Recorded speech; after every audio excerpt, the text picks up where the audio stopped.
at the same time that it marks civic inclusion and defines the good citizen, this demand to declare that one belongs to law also helps consolidate the power of the secular state.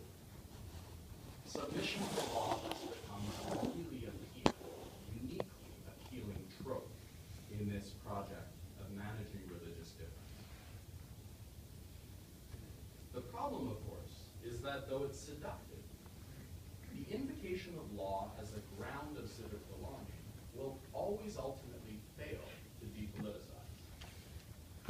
The hope, as I've described it, is that by defining civic belonging as belonging to law, you can bypass the fraught cultural dimensions of civic enculturation, of civic definition, in a context of religious diversity.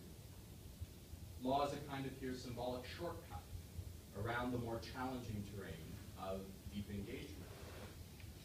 But the success of that move really depends on a couple of reductions.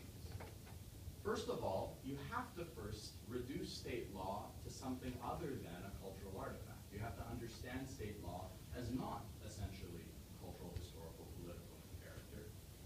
And at the same time, you have to denature religion as a source of real obligation.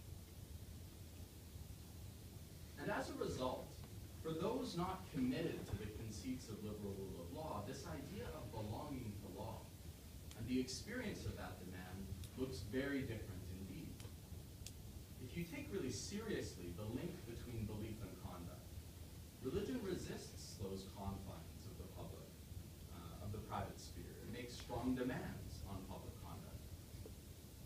Equally, the thickly cultural nature of the rule of law becomes apparent as you start to see it as a distinctive way of imagining the world, a contingent expression of one history, of a set of politics, of a way of conceiving of space, of time, of authority, of what's of value in the human subject. And so to submit to law is actually to yield to quite a thick cultural narrative. For communities of religious difference, that's the cultural violence that subsists beneath this liberally appealing demand to simply be legal. And it's that experience of the demand for submission to law, for those who are not already committed to it, that means that the aspiration of depoliticization will always kind of fail. This is why, simply put, it's just not so easy to belong to law. So let me conclude with a couple of thoughts. One available move within the politics and the patterns of secularism is the migration of law into a potent metaphorical position. Law begins to stand as a kind of emblem or a synecdoche for the state as a whole. Within a context of deep religious diversity, submission to law serves as a kind of diagnostic marker of civic belonging, and of the behavior demanded of a good citizen. And with that, law stands in to define a much more complex whole of which it's but a part, political community. Contemporary Canadian debates about religious difference and civic inclusion show how this role for law may arise, as well as the sort of social and political dynamics that it can engender.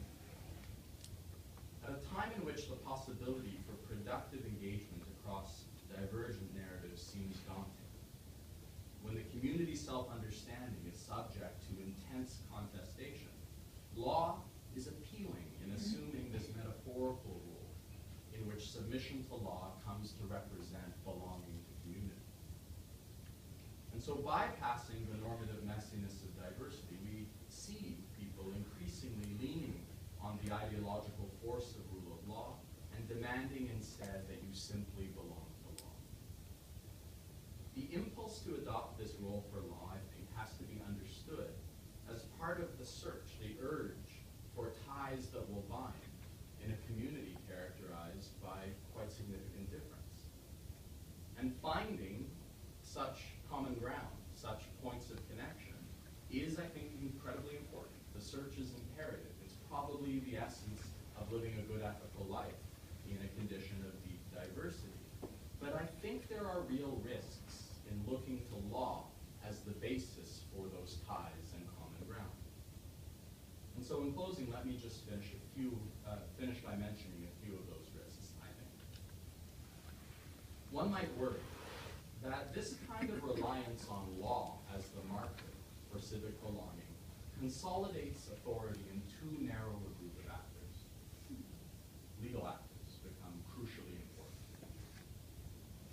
Furthermore, reliance on the synecdoche of law leaves too little room for normative difference. It denies the legal pluralism and the forms of belonging that take resistance and contestation very seriously.